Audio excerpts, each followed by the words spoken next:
अस्सलामुअलैकुम। कैसी है मेरी प्यारी सी यूट्यूब फैमिली। वेलकम है आपका हनी लाइफ इन सऊदीया में। तो सबसे पहले जी मेरी तरफ से और मेरी फैमिली की तरफ से सबको बहुत ज़्यादा ईद की मुबारक हो। तो वीडियो की शुरुआत तो चांद रात से होगी, लेकिन जब वीडियो अपलोड होगी तो चांद रात तो गुजर चुकी होगी। तो यहाँ पे जी ये चांद रात है, बस मैंने खीर बननी रखी थी और मेरे कुकिंग रेंज को ज़रा इग्नोर कर दीजिएगा, बहुत गंदा है क्योंकि पहले मैंने अफ्तारी बनाई है और उसके बाद फिर मैंने अफ्तारी बनाते साथ ही मैंने खीर रख दी थी बननी, क्योंकि पता ही था कि सुबह ईद होगी। और फिर भी मैंने ये सोचा कि अगर ईद ना भी हुई तो मैं इसे मुकम्मल कुक नहीं करूँगी, हाफ़ कुक करके रख दूँगी। बाकी अगर ईद ना हुई तो कल कर लेंगे, क्योंकि अपने टाइम का सोच के चलना होता है। जैसे रमज़ान में बिल्कुल टाइम नहीं मिलता, ऐसे चांद रात वाला जो रात होती है ना वो भी इतनी टफ गुजरती है ना, पूरी रात काम में। और एक आप पहले अफ्तारी से लेके फिर ईद की तैयारी, खाने बनाने, सारी तैयारी करनी, इतना काम हो जाता है, इतना काम हो जाते हैं ना, तो कि यकीन करें मुझे ये लग रहा था कि पूरे रमज़ान में शायद इतनी थकावट नहीं हुई जितनी मुझे ईद वाले दिन होगी थी। और हम लेडीज़ कितना काम करते हैं, फिर भी इतना काम के बाद भी अगर कोई आपको अप्रिशिएट ना करे और ये बोल दे कि हमारा ये काम नहीं किया, ये काम करके नहीं दिया, या वो काम नहीं किया, तो कितनी तकलीफ़ होती है, कितना दुख होता है, वो सब लेडीज़ समझ जाएंगी कि क्या गुजरती है उस टाइम। और बस यहाँ पे जी मेरे पास खोया था, मैंने वो भी खीर में ऐड कर दिया था और हमारी यहाँ पे खीर बन के रेडी हो चुकी है। और ये जी नमाज़ पढ़ के सब आ चुके हैं ईद की, और अब बस है जी खाने का टाइम। मेहमान भी आए हुए हैं तो बस खाना लगाऊंगी। ये खीर भी है और साथ में मैंने बनाया था कौरमा, चाहे इसे अचार गोश्त कह लें, चाहे कौरमा कह लें, कुछ भी कह लें, क्योंकि मैंने बस मिक्स ही बना दिया है कुछ। और साथ में सैलेड वगैरह थी, चटनी वगैरह, सफ़रा लग चुका है। तो बस जी हम खाएँगे अब खाना। और खाने से और किचन के सब कामों से मैं फ्री होके रूम में आई हूँ। तो मैं हैरान हो गई थी, मैंने टाइम देखा तो 12:30 का टाइम हो रहा था। मैं सोच रही थी लो ईद तो मेरी ऐसे ही गुजर गई। और ये फ्लावर इनको कोई 4-5 दिन हो चुके हैं, अभी भी ये इतने फ्रेश हैं। ये आपको मैं नेक्स्ट वीडियो में बताऊंगी कि ये आए कहाँ से हैं। तो बस अब सोने का टाइम हो गया था, लेकिन उससे पहले मैंने सोचा कि मैं भी थोड़ा सा कुछ कर लूँ, रेडी हो जाऊँ, क्योंकि शाम को फिर कहीं जाएंगे।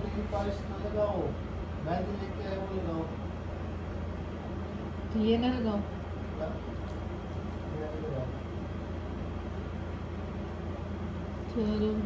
और यहाँ पे हस्बैंड ने रात से मेहंदी ला के रखी हुई है और मुझे 1000 बार बोल चुके हैं कि मेहंदी लगा लो, मेहंदी लगा लो, लेकिन मैं उन्हें बोल रही थी कि मैं फ़्री होके लगाऊंगी। तो अब फ्री होके आई हूँ तो उन्होंने सबसे पहले बोला कि नेल पेंट छोड़ो, मेहंदी लगा लो। तो बस मैंने नेल पेंट लगा लिया, अब मैं मेहंदी भी लगाती हूँ।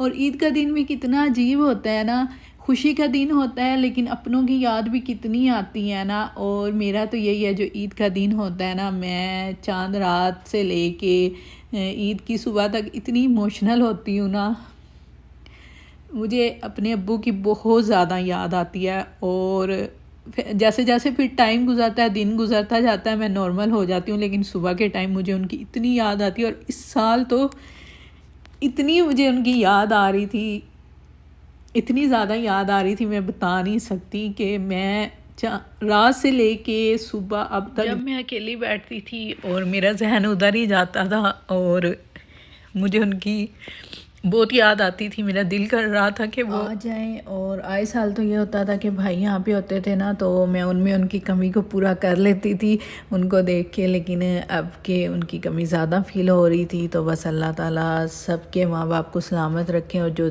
इस दुनिया से चले गए अल्लाह ताला उनकी मग़फ़िरत करे, उनको जन्नत में आला से आला मुकाम अता फ़रमाए, आमीन। और जी मैं ये बात सोचती हूँ कि बचपन जो होता है ना, जैसे तैसे गुज़र ही जाता है। जो बेटियां होती हैं ना, उनको शादी के बाद सबसे ज़्यादा ज़रूरत पड़ती है माँ बाप की हिम्मत की, हौसले की और उनके प्यार की। तो मेरी तो सोच यही है, मुझे यही लगता है कि बाद में सबसे ज़्यादा ज़रूरत होती है उनकी। लेकिन क्या कर सकते हैं, अल्लाह ताला की मर्ज़ी। माजरत, मैं बातों बातों में मुझे पता ही नहीं चला मैं कब इमोशनल होगी और इतनी सारी बातें कर गई। तो जी बस आज खुशी का दिन है, तो चलें इसे सेलिब्रेट करते हैं। बस यहाँ पे मैंने मेहंदी भी लगा ली थी, उल्टी सीधी जैसी मुझसे लगी मैंने लगा ही ली थी। बस हस्बैंड की ख्वाहिश पूरी करनी थी, कर दी। और एक हाथ पे मैंने लगाई थी, एक पे नहीं लगाई, क्योंकि इस टाइम नींद से इतनी बुरी हालत हुई हुई थी। ये भी मैंने बड़ी मुश्किल से लगाई है। तो बस जी काफ़ी है, हस्बैंड खुश हो जाएंगे, बस यही बहुत है।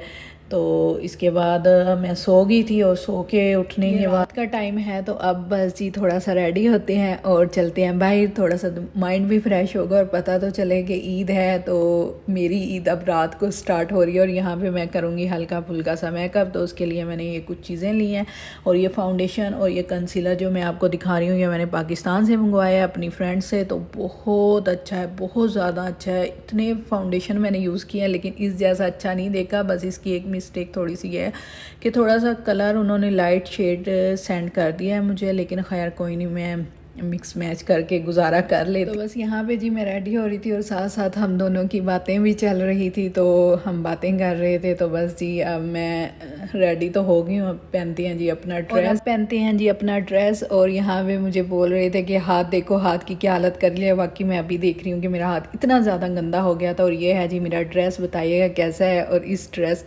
के साथ क्या हुआ है वो मैं आपको एंड पे बताऊँगी। और ये ड्रेस मैंने से 2 दिन पहले इतनी मेहनत से टाइम निकाल के सिलाई की और इसके साथ क्या हुआ वो बताती हूँ आपको। यहाँ पे हम लोग रेडी हो चुके हैं और ईद तो वैसे गुजर गई है ना, लेकिन मुझे ईदी तो नहीं दी ना, मैं तो अब रेडी हुई हूँ, मुझे ईदी दो। नहीं भी ईदी तो ईदी होती है, गिफ्ट अपनी जगह पे ईदी अपनी जगह पे। गिफ्ट आपने क्या दिलाया, मुझे कुछ भी तो नहीं दिलाया। नहीं, 100 रियाल पूरे महीना मैंने ना खुदाबों से बढ़ के काम किया है, मेरी तनख्वाह समझ के ही दे दो। 100 रियाल है? नहीं, मुझे ज़्यादा लेनी है। अच्छा मैं भी तो देखती हूँ मेरी कैसी लग रही है। अच्छी लग रही है, सही है, अब ठीक है, ओके चलो सच में। तो यहाँ पे जी मैं रेडी अभी हुई थी, तो फिर मैंने हस्बैंड से ईद भी अभी ली है और ये है जी हमारी फ़ाइनल लुक। बताइएगा हम लोगों के ड्रेस कैसे हैं। तो खैर ये मेरा ड्रेस देखने में तो बहुत अच्छा था, लेकिन मैंने इसके साथ क्या किया है वो मैं आपको अभी बताती हूँ। और यहाँ पे मैं हस्बैंड से पूछ रही थी कि मेरा ड्रेस कैसा लग रहा है, तो वो बोल रहे थे कि अच्छा लग रहा है। वैसे ये था कि मैंने जितनी इसमें मेहनत की थी ना, एंड पे मैंने इतना ही इसका काम ख़राब कर दिया। तो हुआ ये कि एंड पे जब मैं इसे प्रेस करने लगी हूँ तो मुझे पता ही नहीं चला, दिमाग पता नहीं किधर था, एकदम से मैंने इस पर आयरन को इस पे छोड़ दिया और ये जल गई। और मैंने इतनी मेहनत की है इस पे, ये देखें मैंने टसल भी लगाई, क्योंकि यहाँ तो मिलते नहीं है, पाकिस्तान में मिलते हैं, तो मैंने कपड़े के ही बना के लगाए थे। और यकीन करें मुझे इतना ही प्यारा लग रहा था ना ड्रेस, क्योंकि पाकिस्तान से मेरे ड्रेस आए नहीं थे और यहाँ से मैंने लिए नहीं थे, क्योंकि यहाँ पे एक तो डिज़ाइन भी अच्छे नहीं होते और प्राइस भी उनके बहुत हाई होते हैं। तो मैंने सोचा यही बना लेती हूँ, यही पहनूँगी, लेकिन शायद ये भी नसीब में नहीं था, तो मैंने फिर भी जला हुआ पहन के गुजारा कर लिया। तो ये देखें यहाँ से आयरन लगी है तो जल गया। तो मुझे अब इतना अफसोस हो रहा है कि मेरी सारी मेहनत ज़ाया चली गई है, लेकिन खैर मैंने फिर भी आज पहन के से गुजारा कर लिया है। तो जिन ममालिक में आज ईद है तो मेरी तरफ से उन सबको भी ईद की ढेर सारी मुबारक हो। अपना ढेर सारा ख्याल रखिएगा, दुआओं में याद रखिएगा।